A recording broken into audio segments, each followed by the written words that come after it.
లూకా సువార్త 17వ అధ్యాయం 11 నుండి 19 వచనాల వరకు మనందరం కలిసి చదువుకుందాం. ఆయన యెరూషలేమునకు ప్రయాణమైపోవచ్చు సమరయ గలిలయ మధ్యగా వెళ్ళుచుండెను. ఆయన ఒక గ్రామంలోనికి వెళ్ళుచుండగా 10 మంది కుష్ఠరోగులు ఆయనకు ఎదురుగా వచ్చి దూరమున నిలిచి, యేసు ప్రభువా మమ్ము కరుణించుమని కేకలు వేసిరి. ఆయన వారిని చూచి, మీరు వెళ్ళి మిమ్మును యాజకులకు కనుపరుచుకొనుడని వారితో చెప్పెను. వారు వెళ్ళుచుండగా శుద్ధులైరి. వారిలో ఒకడు తనకు స్వస్థత కలుగుట చూచి గొప్ప శబ్దముతో దేవుని మహిమపరచుచు తిరిగి వచ్చి ఆయనకు కృతజ్ఞతాస్తుతులు చెల్లించుచు ఆయన పాదముల యొద్ద సాగిలపడెను. వాడు సమరయుడు. అందుకు యేసు, 10 మంది శుద్ధులైరి కారా? ఆ 90 ఎక్కడా? 18 ఈ అన్యుడు తప్ప దేవుని మహిమపరచుటకు తిరిగి వచ్చిన వాడెవడునూ అగుపడలేదా అని చెప్పి, నీవు లేచిపోము, నీ విశ్వాసము నిన్ను స్వస్థపరచనని వానితో చెప్పెను. ఎప్పుడైతే యేసుప్రభువారు గ్రామంలోనికి వెళ్ళాలని ప్రయత్నిస్తున్నారో అక్కడ నుంచి గట్టిగా శబ్దాలు వినిపిస్తూ ఉన్నాయి. తీరా చూస్తే ఆ ప్రాంతంలో 10 మంది కుష్ఠరోగులు ఉన్నారు. నేరుగా ఎదురుగా వచ్చారు. యేసుప్రభువా మమ్ము కరుణించయ్యా, యేసయ్యా కరుణించయ్యా, యేసయ్యా కరుణించయ్యా అని కేకలు వేస్తున్నారు. వారి శబ్దాలు విన్న దేవుడు వారి మనవిని కాదనలేకపోయాడు. వారి యొక్క కేకలను దేవుడు వినకుండా విడిచి వెళ్ళే అవకాశం ఉంది. అయినా సరే దేవుడు వారి కేకను కాదనలేకపోయాడు. వారి ప్రార్థన మనవిని వద్దనలేకపోయాడు. వారు అడుగుతున్న దాన్ని ఇవ్వకుండా ఉండలేకపోయాడు. 10 మందిలో ఒక్కడు మాత్రమే తిరిగి వెనకలకు వచ్చి, ఈ స్వస్థతకు కారకుడైన నిజమైన ప్రధాన యాజకుడైన నిరంతరము మెల్కీసెదకు యాజక క్రమము చొప్పున మెస్సయ్య అయిన యేసుప్రభు దగ్గరికి వచ్చి ఆయన ఏం చేస్తున్నాడు? 10 మందిలో ఒకడు గొప్ప శబ్దంతో దేవుని మహిమపరచుచు తిరిగి వచ్చి ఆయన కృతజ్ఞతాస్తుతులు చెల్లించుచు ఆయన పాదముల యొద్ద సాగిలపడను. గట్టిగా బిగ్గరగా కేకలు వేస్తున్నాడు. తిరిగి వచ్చి కృతజ్ఞతాస్తుతులు చెల్లిస్తున్నాడు. గొప్ప శబ్దంతో దేవుణ్ణి మహిమపరుస్తున్నాడు. చాలాసార్లు మనం ఒక్కరి గురించే మాట్లాడతాం. ఆ ఒక్కడు బ్యాక్ వచ్చాడు, దేవుడు చేసిన కార్యం గుర్తుపెట్టుకున్నాడు, కృతజ్ఞత కలిగిన వాడై ఉన్నాడు, దేవుని సన్నిధికి వచ్చాడు, దేవుని పాదాల చెంత బిగ్గరగా అరుస్తున్నాడు, దేవునికి సాక్ష్యమును దేవుడు చేసిన కార్యాన్ని సాక్ష్యంగా వెలువరించాడు. ఒక్కడు మాత్రం కృతజ్ఞత కలిగి ఉన్నాడని బైబిల్ రాస్తుంది. సరే, ఆ ఒక్కడు కృతజ్ఞత గల వారిని పక్కన పెడితే మెజారిటీ ఎవరండి? 9 మంది కృతజ్ఞత లేని వారే. దేవుని చేత ఆశీర్వాదం మేలు పొందిన తర్వాత 100 మందిలో 10 మంది మాత్రమే కృతజ్ఞత కలిగిన వారు. 90% కృతజ్ఞత లేనివారే. ఈరోజు దేవుని మందిరం చేతను సమృద్ధిని అనుభవించి కృతజ్ఞత లేకుండా ఆ 90 ఈరోజు తిరిగి రాలేని పరిస్థితులు ఉన్నావా? దేవుడు నీతోనే మాట్లాడుతున్నాడు. ప్రియ సోదరి సోదరుడా, కృతజ్ఞత లేని వారు, అన్గ్రేట్ఫుల్ పీపుల్. ఆ 10 మందిలో ఒక్కడు మాత్రమే వెనుకలకు వచ్చి గొప్ప శబ్దముతో దేవుని మహిమపరుస్తున్నాడు. తిరిగి వచ్చి ఆయన కృతజ్ఞతాస్తుతులు చెల్లించున్నాడు. ఆయన పాదం మీద సాగిల పడుతున్నాడు. అయ్యా, నువ్వు ఇంత మేలు చేసావు, ఇలా నేను మర్చిపోవాలయ్యా, ఈ రుణాన్ని ఇలా తీర్చుకోవాలయ్యా, నువ్వు వెళ్ళిపోమంటున్నావు, నీ పాదాల చెంతన ఉండిపోతానయ్యా. ఎంత బాగుందండి వారి మాట.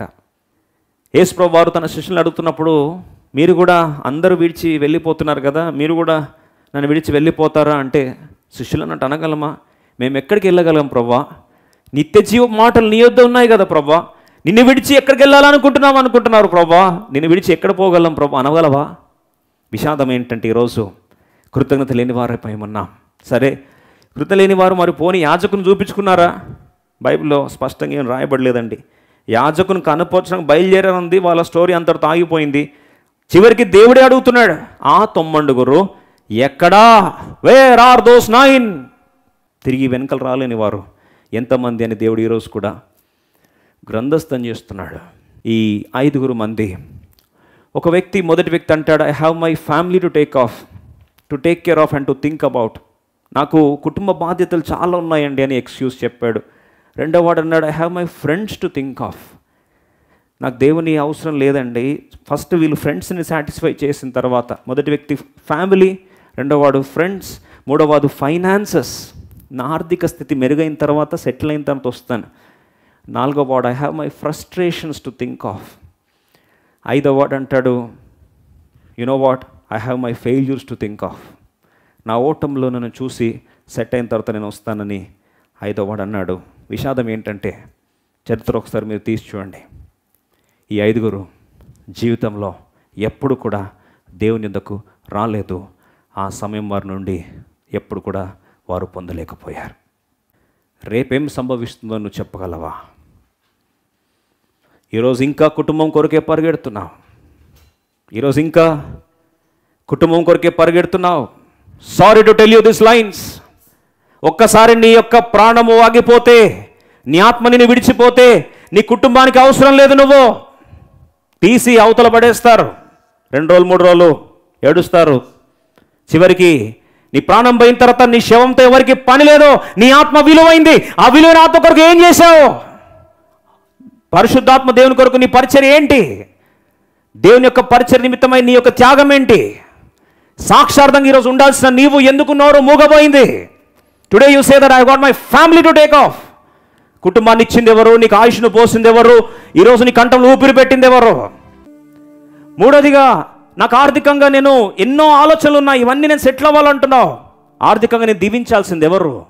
నీరోజు ఆయుష్కాలం ఆర్థికంగా సంపాదించుకోక బలం ఇచ్చింది ఎవరు? ఆ దేవునికి అవసరం లేదు కదా. ఆ దేవుని పిలుపు నీకు పట్టింపు లేదు కదా. ఆ ప్రభు కొరకు సాక్షాత్తంగా నివసించడానికి ఇష్టం లేదు కదా. నేను కాకపోతే ఎవరొకరు చేస్తారులే అనే పరిస్థితులు ఉన్నావా ఈరోజు ప్రియ సోదరి సోదరుడా? 4వదిగా, I have lot of frustrations to think about. నేను తీరని కోరికలు చాలా ఉన్నాయి, చాలా వేస్ట్ చేసుకున్నా అనిపిస్తుంది. అవన్నీ ఎంజాయ్ చేసిన తర్వాత వస్తానని 4వ వార్డ్ అంటాడు. 5వ వార్డ్ అంటాడు, అయ్యో దేవుని స్టాండర్డ్స్ నా వల్ల కాదు. కొండ మీద ప్రసంగం వింటే నాకు ఒకసారి గుండె ఆగిపోయింది. మోషే ధర్మశాస్త్రం కంటే టఫ్గా ఉంది. నేను అంతా బాగైన తర్వాత, అంతా నేను ప్రయత్నమైన తర్వాత, నా స్వనీతి, నా కార్యములు అన్నీ నేను సెట్ అయ్యి అన్ని బంధకాల నుంచి బయటకు వచ్చిన తర్వాత సాక్షార్థంగా నివసిస్తాను. ఆ దినం ఎప్పటికి రాలేదు ప్రియ సోదరి సోదరుడా. మనం మన నీతిని బట్టి కాదు, దేవుని నీతిని బట్టి నివసిస్తున్నాం. మన కార్యాన్ని బట్టి కాదు, దేవుని కార్యాన్ని బట్టి మనం సాక్షార్థంగా నిలబడుతున్నాం. మనం చేసిన గొప్పతనాన్ని బట్టి కాదు, ప్రభువు చేసిన కార్యాన్ని బట్టి, కృపా కార్యాన్ని బట్టి ప్రభుకే సమస్త మహిమ ఘనత ప్రభావాలు చెల్లించబడాలి. స్వనీతితో కొనసాగుతూ దేవుని దూరం వెళ్తున్నావా? Are you feeling you are a failure because of your past wounds? గత ఓడిపోయిన కారణాలు బట్టి ఇంకా నా వల్ల కాదని ఆలోచిస్తూ దేవుని నుంచి దూరం వెళ్ళిపోతున్నావా? ప్రియ సోదరి సోదరుడా, మరొకసారి ప్రభు జ్ఞాపకం చేస్తున్నాడు. ఈ 5 కారణాలు బట్టి 9 మందిని ఇంటర్వ్యూ చేయాలి, 5 మందినే చేశాం. 5గురు దూరం వెళ్ళిపోయారు. కానీ వారి జీవితంలో ఇంత ప్రాణభిక్ష పెట్టిన దేవుని మర్చిపోయారు. దేవుడు అక్కడ కూర్చున్నాడు. ఒక్కడు మాత్రం వెనుకలకు వచ్చి కాళ్ళు పట్టుకుని, అయ్యా నువ్వు చేసిన కార్యం ఎలా మర్చిపోవాలి? ప్రభుని ఆరాధిస్తున్నాడు. సాక్షార్థంగా, ప్రభు నువ్వు ఇంత కార్యం చేసావయ్యా, జీవితాంతానికి రుణపడి ఉంటానయ్యా అని చెప్పి దేవుణ్ణి సాక్షార్థంగా కృతజ్ఞత కలవాడు ఒక్కడు మాత్రం వెనుకలకు వచ్చాడు. ఈరోజు ప్రియ సోదరి సోదరుడా, ఆ కృతజ్ఞత లేని 9గురు ఎక్కడా అంటే, ఈరోజు ప్రభుని అడుగుతున్న ప్రశ్న, నువ్వు ఎక్కడా?